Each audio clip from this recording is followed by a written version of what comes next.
Here's the third poem that I posted on March 12th of this month, 2024. March 12th, 2024, number 4259. It's called Jigsaw Jelly. The only hint the quake had hit was how the telly wriggled just a wee from back to forth for a few secs with MSNBC on the screen. An interview of quite serious import. It hadn't seemed like much, but the place they called home was replete with pipes corroded with such rust that kerblooey must have went one, and then the whole place got very smelly in the least appetizing way you might imagine when the plot goes pop in such a telling way. Ruth stood up and set out to deduce the source of the smelly, thinking it had to be that way.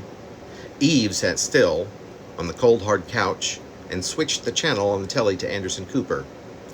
Enid seemed not to have noticed a thing as she continued her loud and off-key rendition of Lily of the Valley in the back room, with the walls of green, the shade of Kelly, adorned in such a way that one might surely call Shelley, for Ruth, it turns out, had an unruly infatuation with mollusks and would collect them madly ever since arriving from New Delhi.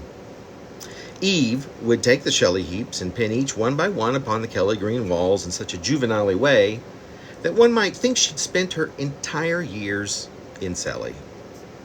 Eve had switched the telly to an episode of Happy Days, which almost exclusively featured Fonz, the Fonzarelli. Despite the fact that the original Smelly had gotten significantly smellier, Ruth was back, but in the kitchen, making a sandwich of peanut butter and grape jelly.